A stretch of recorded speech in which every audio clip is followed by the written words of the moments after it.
Hey everyone, this is MNL2, and today in this video, I'm going to be taking a look at some of the roller coasters at Six Flags Magic Mountain and ranking them based on my favorite themes. For the purposes of this video, I'm simply going to be ranking these rides solely based on how fitting the actual theme is to the ride and how much I like the concept or execution of the theme. It is no secret that Six Flags parks in general lack theming on their roller coasters, so when you look at their rides and the theming each ride has, you shouldn't expect Disney or Universal level theming, because that is simply not Six Flags' strength. So keeping that in mind, I'm not going to be ranking these based on how much level of detail each ride has, or how many props or how much scenery has been added to each ride, but rather just how much the theme fits the ride experience and which themes are my favorite. On top of that, I'm also only going to be looking at rides that are unique to Magic Mountain specifically, and that you won't find anything similar to at any other park. This means I'm basically going to be ignoring any ride themed to DC or Looney Tunes, as you will find those at literally every other Six Flags park. Anyways, if you find yourself enjoying any of my videos or find them interesting, informative, or entertaining in any way, then please feel free to like the video below to help out the channel and to help me to keep providing good content for your enjoyment. Thank you.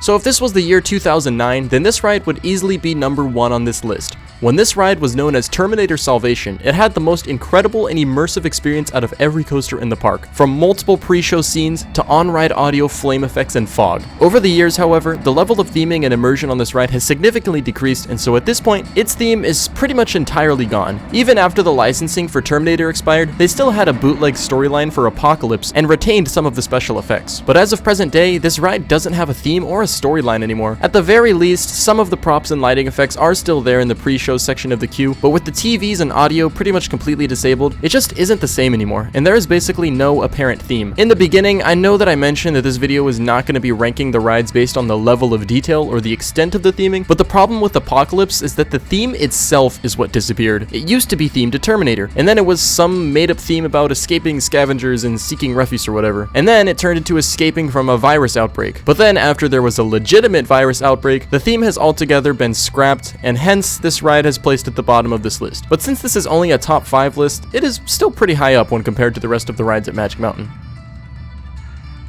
So Twisted Colossus has a much more easygoing theme and is super chill. When the new ScreamPunk district section of the park opened in 2015, I was blown away by this new area and adored the style of theming. This ride is basically themed to steampunk technology, and Twisted Colossus is supposed to represent a retro but also modern industrial revelation. It's an overall charming theme, and this ride has a very appealing aesthetic. With the steampunk vibes, the gears, the fitting steampunk music, it all fits together beautifully.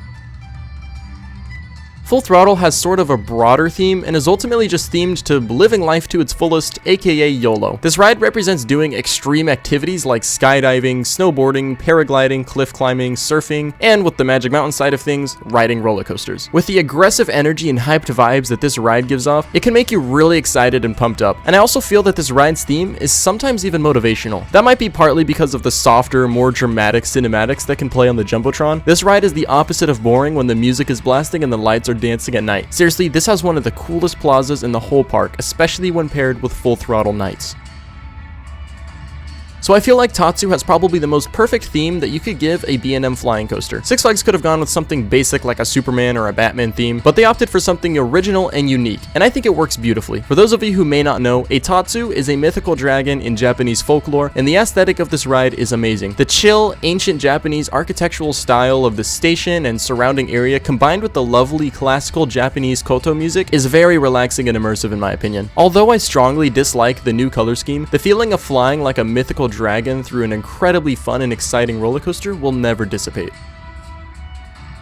Finally, we have the most recent roller coaster to operate at Six Flags Magic Mountain, West Coast Racers, the West Coast Customs and Premier Rides masterpiece that spent several years in development. Of all the currently operating original rides at Six Flags Magic Mountain, I feel like West Coast Racers has the best and most appealing theme. It is simple, recognizable, and something everyone can enjoy and familiarize themselves with: cars. And more specifically, racing. Not only is the theme of this ride very easy to pick up on just by looking at the ride, but there is definitely some great consistency with the theme here. Not only is the entire area, minus Apocalypse, themed to the Backstreet City vibe, but the whole ride makes sure to remind you of the theme. With some of the other coasters I mentioned, once you leave the station, there is pretty much nothing left to remind you of what the ride is themed to. With West Coast Racers, you spend the entire ride in the underground section of the park with the artificial road in view at all times. You are also guaranteed a racing experience on both laps every single time you ride during normal 3-train operations. The station itself is very reminiscent of the West Coast Customs headquarters, and as such has plenty of theming. Even the outdoor queue offers posters that will remind you of the theme and educate you about West Coast Customs. The pit stop is a great way to buy time for the other train to load guests, and the whole idea of racing around a backstreet while executing some super fun and enjoyable coaster elements is brilliant to me. Even the colors were picked beautifully. If you didn't know, the yellow track, white track, and black supports are literally supposed to represent a street, with the black supports being the asphalt, and then the white and yellow meaning the different lines that you would see on a street. And for all those reasons I mentioned, I think that West Coast Racers is the best themed ride at Six Flags Magic Mountain. Anyways, those were my thoughts regarding the themes of different rides at Six Flags Magic Mountain. Keep in mind that this list is solely based on my own personal opinions, and I fully understand that some of you might completely disagree with anything or literally everything on this list. So if that's the case, feel free to comment down below what your favorite theme on an amusement ride is. But anyways, if you did end up enjoying the video, then please remember to leave a like and subscribe with notifications turned on so you'll be alerted whenever I upload a new video. But until then, I want to thank you guys so much for watching, and I'll see you in the next video. Goodbye.